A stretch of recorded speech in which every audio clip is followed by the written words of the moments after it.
Իշխանությունները մեծ ոգևորությամբ ու կարծես թե նաև ատելությամբ նոր փուլի սկիզբ են հայտարարել Հայաստանում։ Հիմնական թիրախը եկեղեցին է եւ նաև եկեղեցուն սատարողները, դրա վառ օրինակը Բագրատ arczepiskopos Գալստանյանի ձերբակալումներ հետո կալանավորումը, եկեղեցու մեկենաս, բարերար գործարար Սամվել Կարապետյանի էլի ձերբակալումը հետո կալանավորումը, եկեղեցուն սատարելու, եկեղեցու կողքին կանգնելու փաստացի միայն հայտարարության համար Անդրանիկ փորձագիտական դաշտում երեք հիմնական թեզ է շրջանառվում, տարբերակ առաջին դա Ադրբեջանի եւ Թուրքիայի պահանջով է արվում, երկրորդ տարբերակ 2026-ին չեն ուզում, որ եկեղեցին ընդդիմության օպտին աշխատի կամ օպտին խոսի առնվազն, եւ տարբերակ երրորդ չեն հասկանում, թե ինչ են անում։ Հիմա այս պատճառներից որն է եւ արդյոք պատճառը մասնավոր է, Փաշինյանի պատճառը մասնավոր է։ Իսկ մենք կարող ենք այդ երեքն էլ միավորենք եւ ստանանք իրականությունը, որովհետեւ ինձ մոտ այդպիսի տպավորություն է ստեղծում, որ տեսեք, առաջի թեզը, որ Ադրբեջանի պահանջներն են։ Իրականում կարող ենք նմանատիպ ենթադրություն ունենանք, որովհետեւ Ադրբեջանից անընդհատ հնչում են նմանատիպ թեզեր, որ Հայաստանում պետք է ձերբակալեն բոլոր այն անհատներ լինեն, քաղաքական գործիչներ լինեն, հասարակական գործիչներ լինեն, եկեղեցու սպասավորականները լինեն, ով ուզում է լինի, ով բարձրաձայնում է Արցախահայության հետ կապված խնդիրները, ով խոսում է նրա մասին, որ Արցախը օկուպացված է, ով խոսում է նրա մասին, որ Հայաստանը պետք է ամուր ներքաղաքական իրավիճակ լինի, պետք է կայունություն լինի, պետք է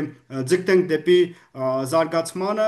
բայց այս իշխանությունների հետ դա հնարավոր չէ, այսինքն պետք է նաև իշխանափոխություն լինի եւ ավելի պրագմատիկ եւ հայրենասեր քաղաքական գործիչներ պետք է լինեն իշխանությանը, բոլոր այս մարկանց Բաքվից անընդհատ այդ պահանջները հնչում են, որ պետք է օր առաջ ձերբակալեն։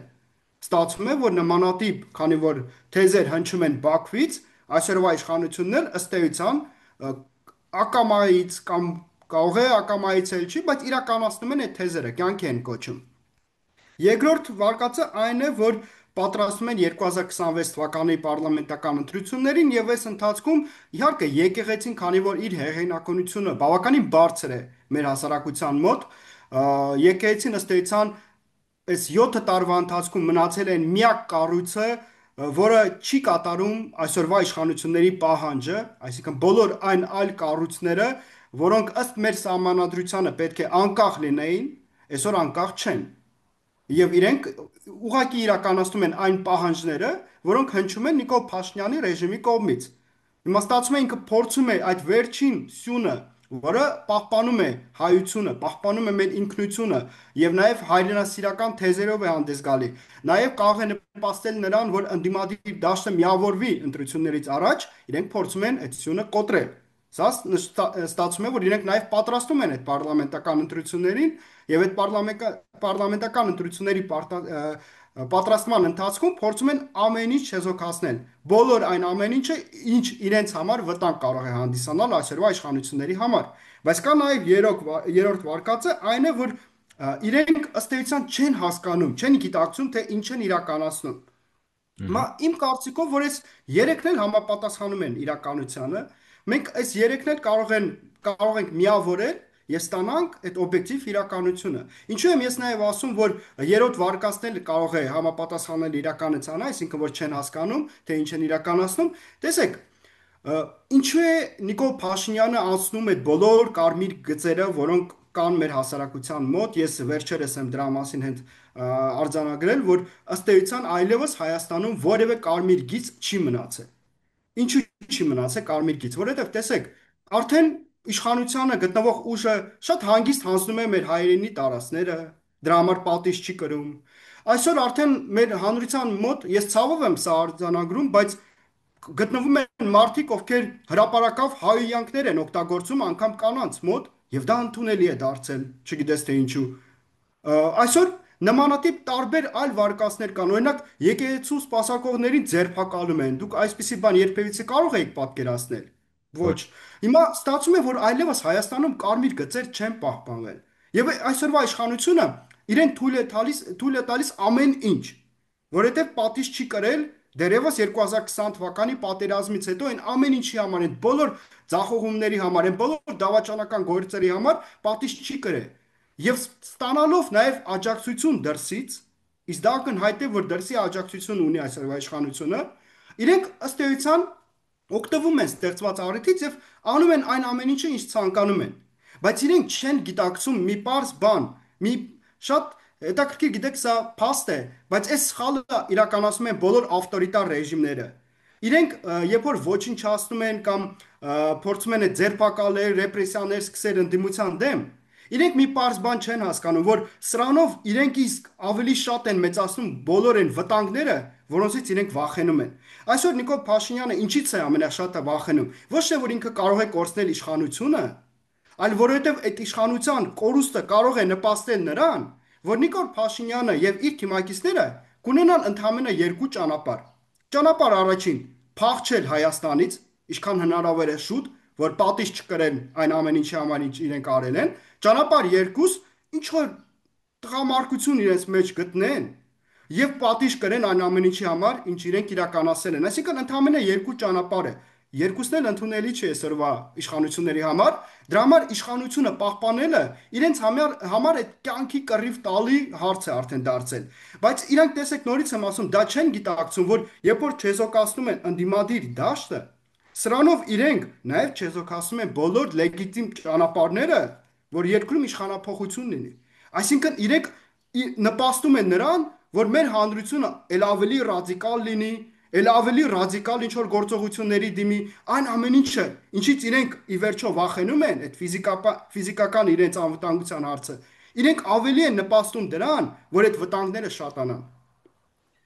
Անվրանիկ, դու քանի որ ռեժիմներից խոսեցիր, Հայաստանում կա տեսակետ վերջերս ոնց որ դե ձևավորվեց, որ մենք ավտորիտարիզմից անցում ենք կատարում տոտալիտարիզմի։ Քաղաքագիտական տեսությունների համաձայն մենք հիմա նոր բռնատիրություն ենք կառուցում, թե բռնապետը կառուցում է տոտալիտար համակարգ, որտեղ բոլոր կառույցները կաշխատեն ճիշտ այնպես, ինչպես որ ինքն է ուզում եւ ինչպես որ ինքն է աշխատում, այսպես ասենք։ Տեսեք, մենք այս պահին գտնվում ենք, ես կարծում եմ, այդ կլասիկ, ինչպես ոմանք սիրում են օգտագործել այդ բառը մեր քաղաքական դաշտում, այդ կլասիկ հենց փուլում են գտնվում ավտորիտարիզմի։ Այսինքն այսօրվա իշխանությունը դա ավտորիտար իշխանություն է եւ դա parzից էլ parz է, ինչքան շատ են իրենք խոսում ժողովրդավարության մասին, այդքան շատ իրենք ավտորիտար են։ Ես կարող եմ շատ հետաքրքիր այլ օրինակ բերել։ Հյուսիսային Կորեայի ժողովրդավարական հանրապետությունը, հիմա որ իրենց հրճակել են ժողովրդավարական հանրապետություն, ինչը ել ավելի ժողովրդավար են դարձել դրանից։ Դե եթե այդպես է, թող վաղը միսօր կարող է Հայաստանի Հանրապետությունը սարքեն Հայաստանի Հանրապետության ժողովրդավար հանրապետություն։ Դրանից ինչա մենք ավելի ժողովրդավար կդառնանք, ոչ։ Սա պարզ ուղղակի այդ պոպուլիստական ռետորիկա է, որ իրենք օգտագործում են քաղաքական դաշտում, բայց ակնհայտ է, որ բոլոր փաստերը վկայում են նրա մասին, որ այսօրվա իշխանությունը դա ուղղակի ավտորիտար իշխանություն է, բայց կան նաև ցանկություններ ոմանց մոտ, հատկապես այսօրվա վարչապետի մոտ, որ այս ամեն ինչը ինքը տանի դեպի տոտալիտարիզմ։ Տոտալիտարիզմ այն առումով ոչ թե որ ամենուր պաշտելու են իրեն, այլ որ ամենուր իր ուղիղ առնչությունն է լինելու։ Այսինքն ամեն ինչում ինքն է որոշումը կայացնելու։ Տեսեք, այս մարդը WhatsApp-ով կարող է մարկանց պաշտոնից կամ նշանակի կամ պաշտոնից հանի։ Դուք որևէ ժողովրդավար հանրապետությունում նմանատիպ օրինակներ երբևիցե տեսել եք, օրինակ, չգիտեմ, Բելգիայում, Նեդերլանդներում, Շվեդիայում, Նորվեգիայում, Կանադայում նման կա օրինակ, երբ որ երկրի վարչապետը կամ նախագահան SMS է ուղարկում WhatsApp-ով կամ չգիտեմ այլ կարող Telegram-ով նաև ուղարկի հաջորդ անգամ եւ ասի դու պետք է պաշտոնդ լքես։ Ես երբևիցե նման օրինակներ չեմ տեսել եւ կասկածում եմ, որ երբևիցե նման օրինակ կլինի իսկապես ժողովրդավար հանրապետությունում, բայց մեզ մոտ այդպիսի օրինակներ կան։ Մեզ մոտ կա օրինակ, երբ որ երկրի գործող վարչապետին արձան են պատրաստում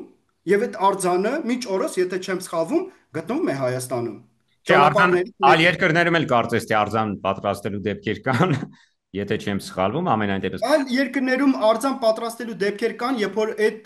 քաղաքական գործիչները իրականում մեծ ազդեցություն են ունեցել այդ պետությունների զարգացման գործընթացում եւ իրենք այլևս չկան։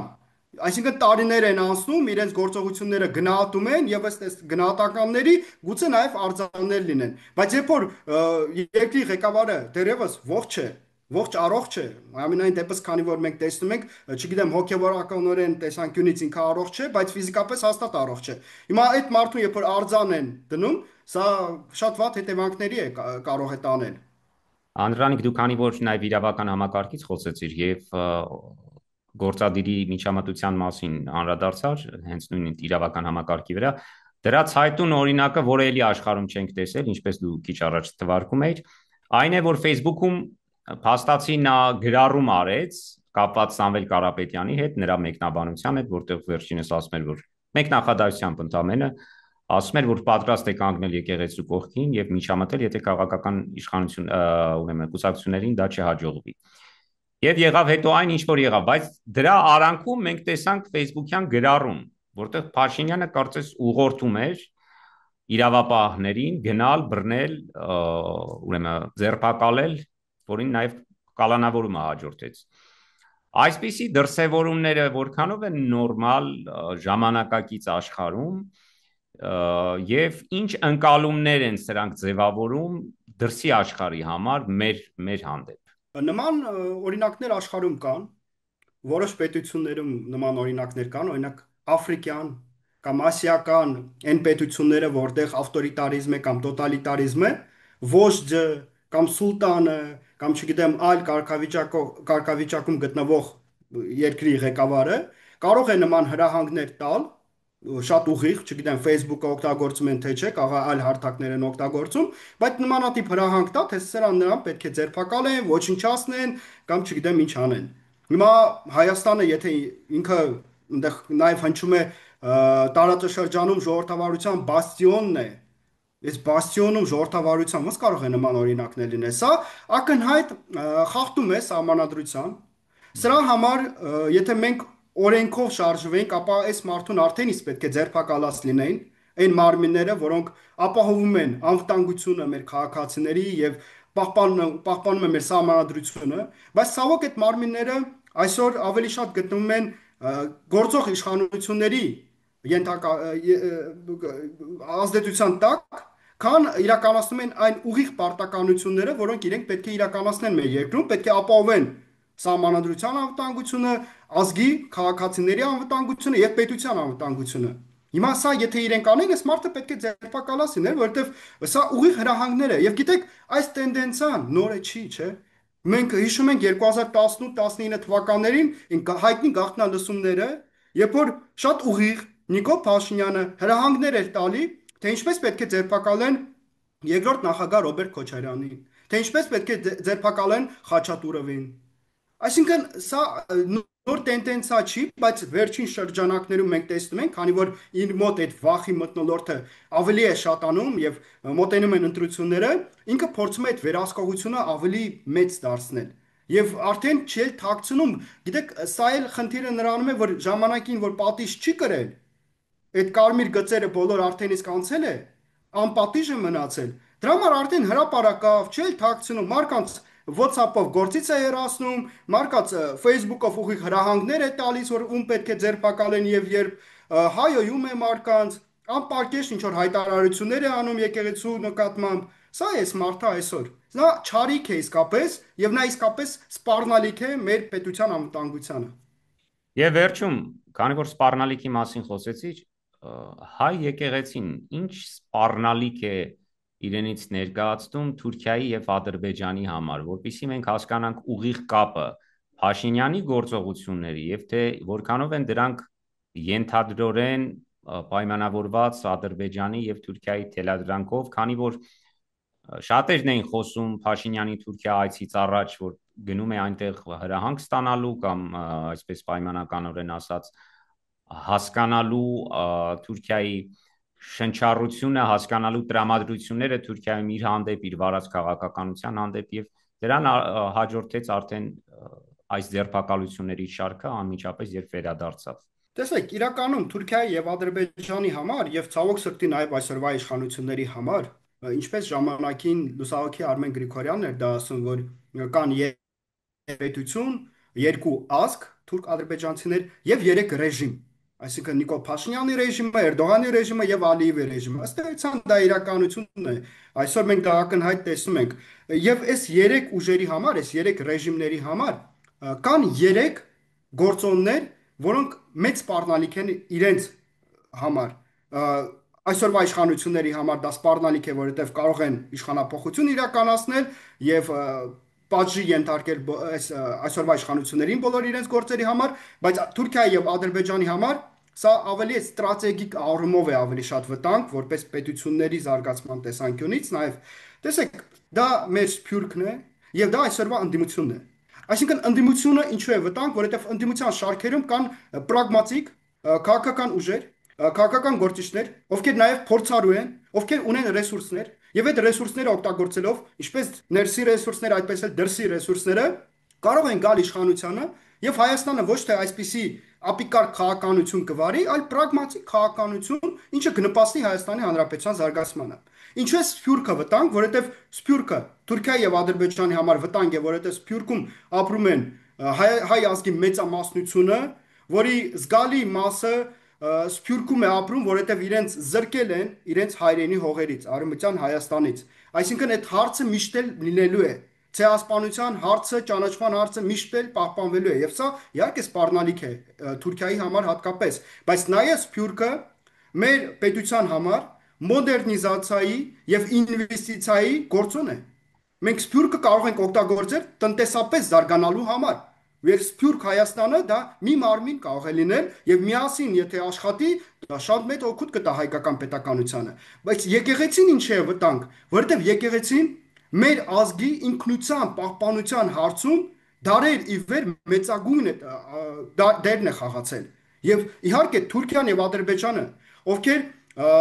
շատ երկար ժամանակ մշակում են տարբեր ծրագրեր, թե ոնց ոչնչացնեն հայ ազգին, էլ էթնիկ զտումներ Արցախում, էլ ցեղասպանություն Արևմտյան Հայաստանում, էլ մեր հայրենիքի զգալի մասի օկուպացիա։ Այս ամեն ինչը իրենց չի օգնել։ Այսինքն կա մի մարմին դեռևս, որը նպաստում է նրան, որ մենք որպես հայեր մեր ինքնությունը պահպանում ենք։ Ապրելով Հայաստանում, դրսում, ես օրինակ Վրաստանում եմ այսօր, բայց իմ ինքնությունը եկեղեցին նաև շնորհիվ եմ պահպանում։ Եկեղեցին դրանով սպառնալիք է ներկայացնում եւ իրենք դրա համար